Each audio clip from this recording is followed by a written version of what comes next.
Good Tuesday, everyone. Welcome back. You're watching the Kaiser Report. I'm John here with Kaiser, who's asleep on the couch one more time, to talk to you about several things that are going on in and around our country that are of great interest to me and should be to you. The fact that we have half of our Congress sitting on one side of an aisle trying to make everything okay for non-citizens while they just ignore our own citizenry and the like. So we'll get into that in a little bit. That is one thing that's really bothering me today, and I think I need to talk about it. So maybe one or two of you can write in the comments below your thinking on the state of where America is today and what our current president and his administration is doing about it, which is keeping the promises that were given to us on the campaign trail, which is highly unusual after the last 4 years and the 8 years that we suffered through Obama's mess that he started to dismantle our Constitution with, and continued through his vice president getting propped up and pushed into the presidency in 2020. And we all know now about shenanigans that may have taken place and the like. But the Trump deportation hatred that's come about in recent days and the last month, I guess, they're yelling and screaming about the tariffs has given way now on mainstream media to after Trump said the other day out loud in the Oval Office that CNN is fake news and CNN may be the way they are because they hate America. There's pros and cons on that, but I kind of lean toward what Trump said to be somewhat true, because there are some hate mongers on that channel, but probably no worse than MSNBC and that bunch. But it is CNN that is in the airports and talking to people as they travel through and try to get their lousy points across. But does CNN hate America? Let's think about that. Just take a look here. I am your retribution. I am your retribution. We're a great country, but we had stupid people running this country, and I can say it. But what they've done to us at the border should never and can never be forgotten. It's a sin, what they did, and you are helping us out, and we appreciate it. Thanks. Thank you. Actually, what you're doing with the border is remarkable. It has dropped, 95%? It's incredible. As of this morning, 99%, 99.1% to be exact. Why are those numbers not in the media? Well, they get out with the fake news, like CNN over here doesn't want to put them out because they don't like putting out good numbers. They only like putting out because I think they hate our country, actually. 1 minute, 37 seconds later. Right now with our terrific panel here and our reporters, Jeff Zeleny, I want to start with you. You are at the White House. Before I get to you, I just want to say, for the record, since we heard President Trump say in the Oval Office that CNN hates our country, CNN does not hate our country. That should go without saying. But I beg to differ. Because they ran on this whole idea of this pseudo-patriotism, this regressive masculine patriotism, yet everything they're doing runs against making America great. Well, it was never great, so I'm not going to say the again part, but making America great. Kicking off the Independence Day weekend, President Trump will be at Mount Rushmore, where he'll be standing in front of a monument of 2 slave owners and on land wrestled away from Native Americans, told that be focusing on the effort to, quote, tear down our country's history. For the record, since we heard President Trump say in the Oval Office that CNN hates our country, CNN does not hate our country. We're not a racist country, Brian. We've never been a racist country. Our goal is to make sure that today is better than yesterday. We asked people out on the street about that tonight. We didn't find anyone that could agree with that. Not statement. anybody with common sense. Yeah, we didn't find that was just stupid. America was built on racism. And when we got our freedom, our quote unquote freedom, we were never restored whole, which is why you hear about reparations. So until the United States atones for that and makes good on that, we're still living in a racist country. Here's a breaking news. We live in a racist, sexist, homophobic, Islamophobic, anti-Semitic country. For the record, since we heard President Trump say in the Oval Office that CNN hates our country. CNN does not hate our country.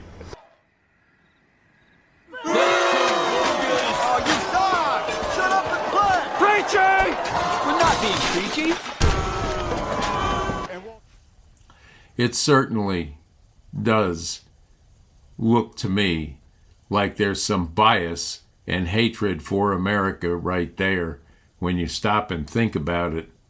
And it's unbelievable that anyone could take the line that they do about their Trump derangement syndrome and pass it on through the media airwaves as being something that is true and that you should be concerned about. I'm concerned about why some of the people that pass off these lies at CNN are still employed there. But they are, and they continue to put out information that could be considered hateful to normal Americans. And that brings me to, do you want to see something really scary? From the Democratic side of the aisle, it's gotten crazy with regard to this whole uproar over sending illegal criminals that are not citizens of the United States out of the country, and the deportation process that's underway through ICE, and in most cases the city police departments are cooperating, with exception to some of the we know California is not going to go along with anything that comes out of this White House because he believes in his sick little mind that he, the governor, will be running in the next election. Well, that ought to be great, because if somebody cannot run a state as big and beautiful as California, what in the world are they going to do with a country as big and beautiful as the United States? But why are they continuing on about this this guy that was deported out of Maryland and acting like they're acting like, if you listen to the media, and I don't care which one you tune into, the story is always starting with the Maryland father that was mistakenly arrested, the Maryland father, the great guy that needs to be brought back, is we need him back here at any cost. And we have the entire Democratic coalition that is now threatening to either go and visit there and look through a window at him until they release him, or they're going to try to cajole the president of El Salvador, who sat in the Oval Office and said he is a citizen of El Salvador. And if we want to keep him, we're going to keep him. This guy has been through the court system here. The immigration courts, in 2 cases, gave him a stay of deportation because he claimed out of his own mouth that if he were sent back to El Salvador, rival gangs rival gangs, which is an admission he was in one gang, would kill him. And that was the stay of execution, and he was supposed to come back to the courts and so on. The rulings that were given out are a matter of record, but yet the entire Democratic coalition has gotten together and demands that this guy be sent back, a criminal, a gang member that can do damage. And by the way, folks, this is the same Democratic bunch that you watched sit on their hands and could not rise for a child with brain cancer, for the Gold Star families that sat there, the surviving families of people murdered, raped, and worse by illegal aliens that were at that particular State of the Union. And don't comment that it wasn't a State of the Union. It certainly was. These are the same people that want to bring the criminals back into our society and in your neighborhood, right next door, not knowing what their guilt is or anything else. They here illegally, and whether they marry or not, they're product for deportation because they entered the country illegally. And these Democrats are trying to hold on to each and every one for one reason and one reason only. They consider these people not human beings, not criminal or innocent, not legal or illegal. They consider them a vote, and just a vote, because they have lost their groupings that they had put together over the years that they could rely on a Democratic vote on, because guess what? The Hispanics and the blacks have seen through the window what was covered by the Democratic Party and realized that they had been used, and used often, for the benefit of the Democratic elites that have to have their seat in Congress or on a judge's panel or wherever it benefits them, and not the people that are being brought into this country under the guise of picking cotton, according to Jasmine Crockett and the like, because we have now a Democratic Party that is unbelievably without a plan, without a platform, and without any ideas that will bring them back into a party that you could vote for based on performance and meritorious achievement, because they have none. And there's nothing to show, except we now know that they lied to us for 4 years of the Biden-Harris administration, and went on there with Pelosi and Obama, who was very well tied into the 4 years under the Biden name, but someone else was calling the shots. And we now know that. And we also know that they lied for a cover-up, and CNN, MSNBC, and all of the legacy media networks were complicit in that cover-up and continue now to be complicit in the lousy decisions being made by the Democratic Party in finding their new head of the party and their new makeup of people like AOC, Bernie Sanders, Jasmine Crockett, and Hakeem Jeffries. That is a recipe for disaster, and I don't think that this administration is going to sit still while these people try to manipulate the voting population, the legal voting population of our country any longer. So take a look here. Hey, you want to see something really scary? You bet. Really? Yeah. New tonight, ICE has arrested a Guatemalan national in Northern Virginia who was convicted of a sex crime against a child. Fox 5's Shamari Stone has the story from Falls Church.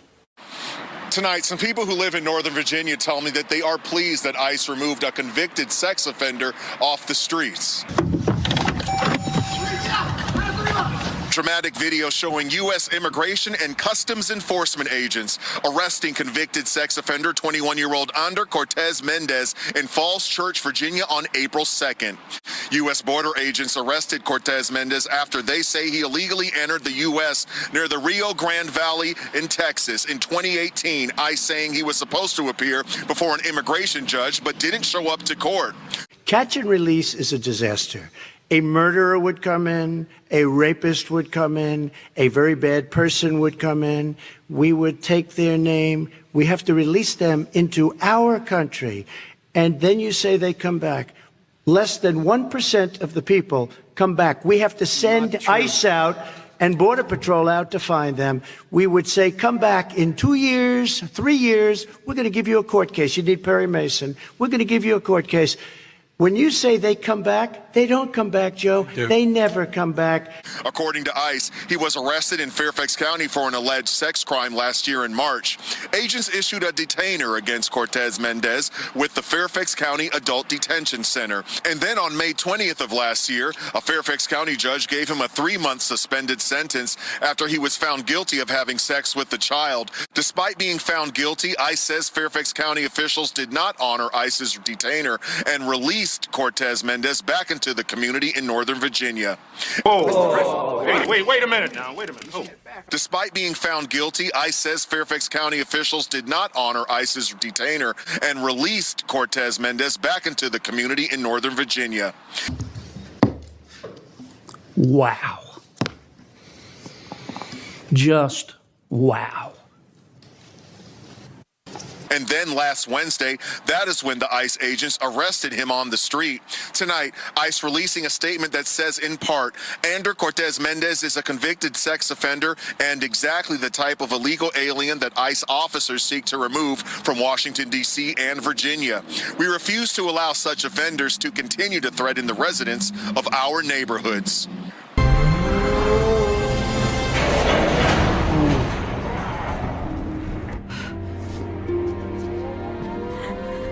I had to. They're alive. Like me.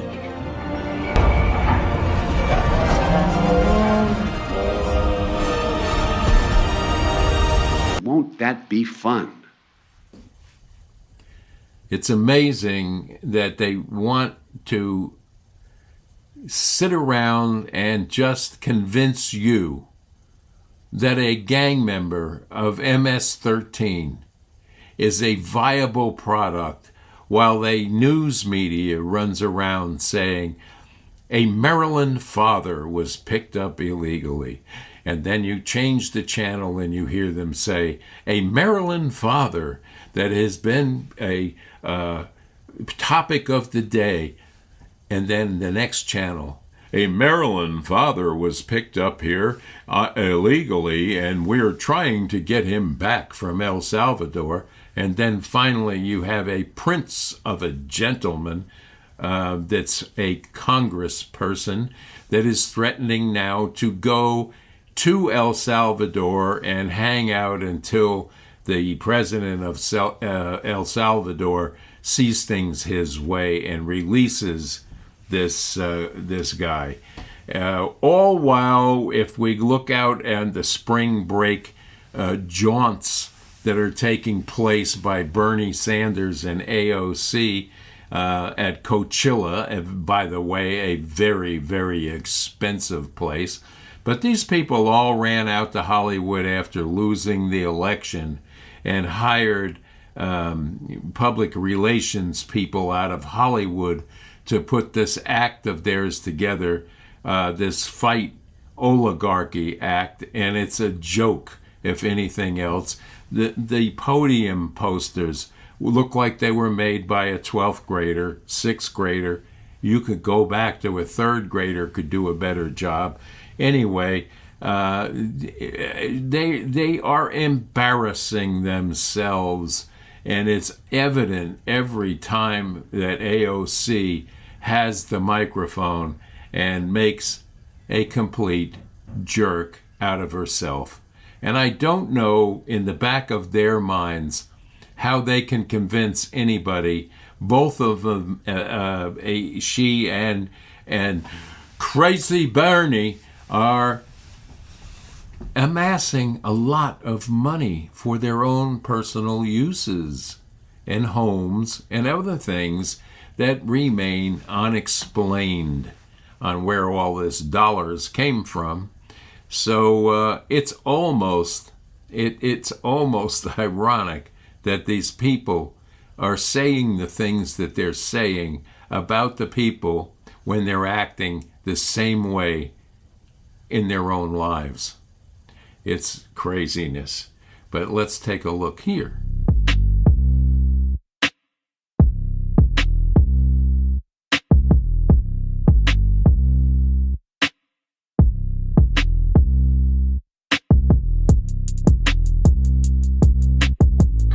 Inauguration Day, Donald Trump removed duly elected officials from the chamber in order to make space for who's really in charge who were the billionaires who sat behind him. Well spoken. We must fight the oligarchy that has created this nightmare. And that is why I have never taken money from lobbyists or corporations, and it's why I never will. That grammar, sheesh.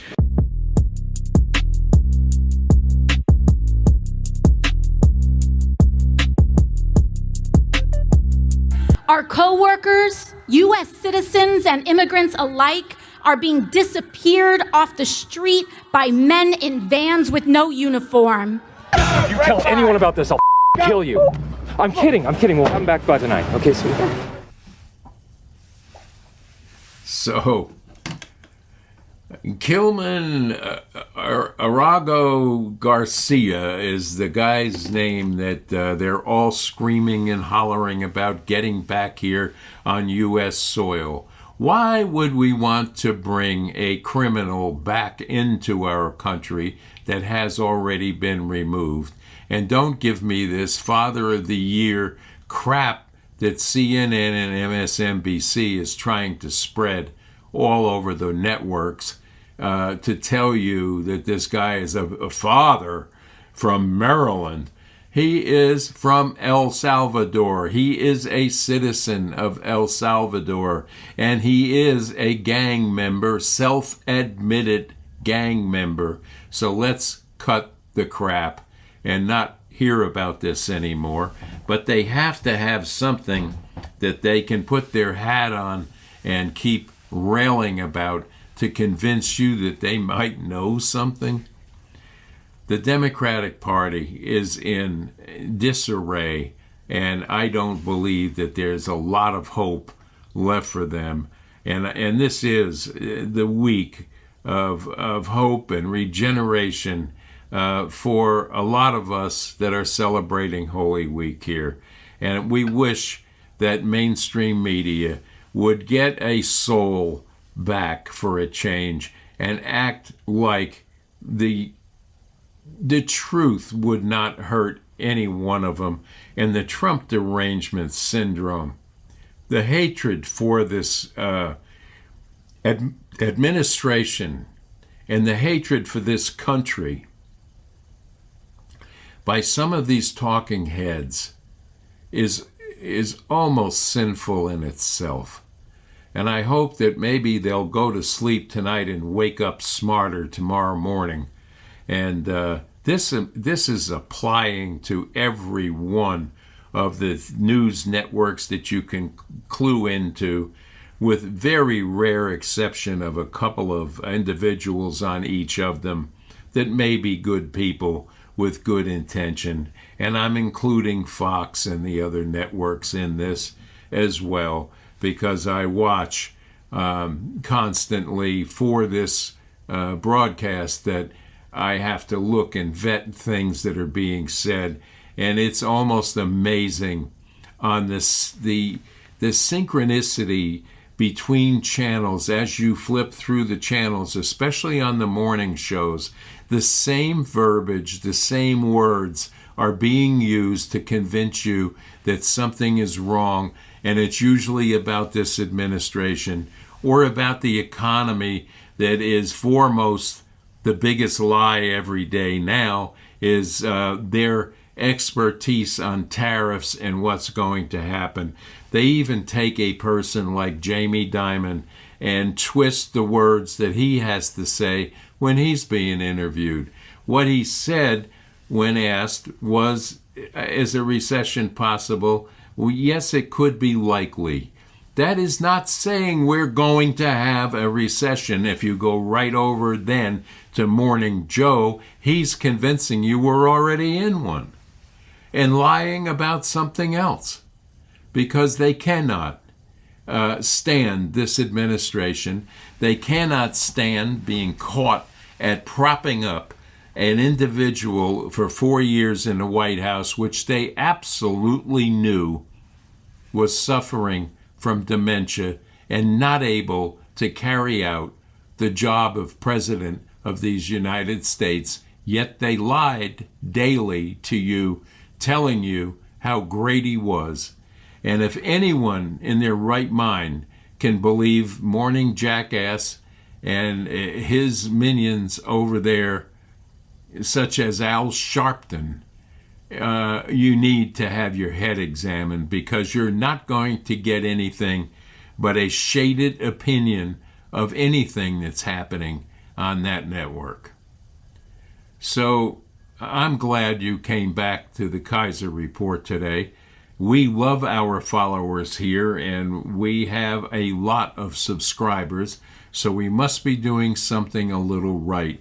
And I am very proud right now of Elon Musk and the job that Doge has put together to find and eradicate the fraud that's taken place inside our government, using our tax dollars as someone's checkbook to fund programs that we don't understand even why they were thought of being funded. Never mind, the good that came out of any of this is non-existent, and we know that, and we see it now, and we know that there is waste that is being found in our governmental agencies, and we know that our healthcare system needs to be looked at a little closer, because there's a lot of things that are happening there that are not good for watching where our dollars are being spent, or even has it been audited in the last 10 years, 15 years. We don't know, but it's being found out now. And when they're told that computers can't be changed, it'll take a year to do this and 2 years to do that.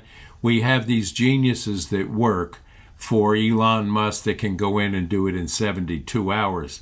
So we know now we're being lied to in those categories to protect government employees that may or may not have dropped the ball. We don't know, and we're not going to accuse anybody. But when you hire 17,000 too many people to do a simple job, then somebody has to be laid off when you start to look at the product that you're getting for the cost of what you're paying. And this is being taken care of. And it's in this scant 100 days that a lot of this has come to light.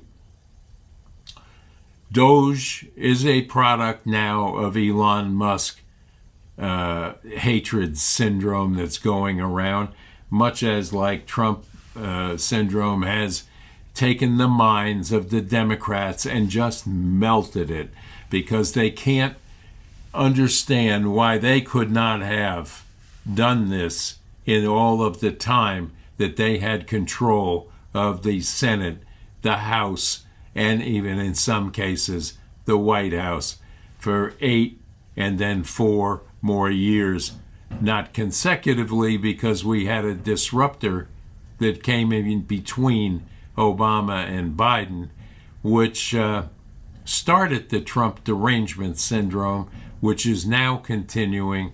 And now there's rattling of sabers one more time on the left aisle because they think we have to have another impeachment.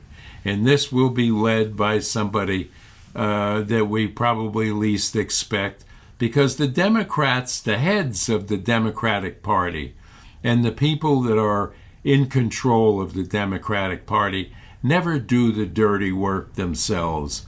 They send people out like Jasmine Crockett, a newbie, and AOC, and Hakeem Jeffries. They stay away from the spotlight that shines on the fact that these people don't know what they're talking about. But they'll send them out while they hide in their cushy seats in Congress and let the people that they really don't care for go out and take the slings and arrows. So I know it's a lot to unpack today, but the fact that they're doing everything they can to stop deportation, protect illegals and criminals in our country, while they did never, ever once mention the name Laken Riley or any of the poor people that were affected by the criminal element led into this country. Over 20 million people are in this country illegally, and we have now started to reduce that number by the hundreds of thousands, thanks for our Department of Homeland Security and the Border Patrol and ICE agents that are out there with their lives on the line every day to protect the citizenry of this country, which it's about damn time. So if you hear a Democrat crying in the wilderness about poor Mr. Garcia not being brought home immediately, I don't feel bad. And I don't want you to either. It's for your own good and your family's good. So that's all of the rant for today from me. And it is Holy Week here, and we have an Easter season of rejuvenation and renewal that we're looking at, as so is our administration right now, trying to renew and rejuvenate a constitution that has been set aside by the left side of the aisle for far too long. They have lost their mojo, and they can't get it back, not with the idiots that they're out and about running and fighting against oligarchy. Take a look here. Oligarchy or democracy, but we cannot have both. Los Angeles, I've made my choice. We must fight the oligarchy that has created this nightmare. And that is why I have never taken money from lobbyists or corporations, and it's why I never will. We're fighting a president who undermines our Constitution every day and threatens our freedom of speech and assembly, and whose agents are rounding up innocent people off the streets, putting them in unmarked vans, and throwing them in detention centers. Liar. Liar. That is what happens in dictatorships, not democracies. Hard to believe, but she is not going to be embarrassed. She continues to do this, and where she thinks she's going with it, where does Bernie think he's going at 83 years old? I don't know. But this is what we have in our daily news networks every day. They laud this stuff where we try to make fun of this stuff, because if you cannot find humor in any of this, then you're going to be a very sad individual. So with that, we're going to say have a great rest of this Tuesday. It's Taco Tuesday one more time. So get out and get yourself a taco and be happy that we have an administration that is looking out for we, the American population, that is the backbone of this country. And thank God that we have manufacturing coming back. We have investments in America for the first time in a number of years, and we're looking forward to these companies coming back, and it doesn't happen overnight. It's going to take a little time, but the pain is going to be short-lived. God bless you all. Have a great day. Remember, stay safe, stay strong, and stay tuned to the Kaiser Report for more bits and pieces and commentary on what's going on. God bless. Bye-bye now.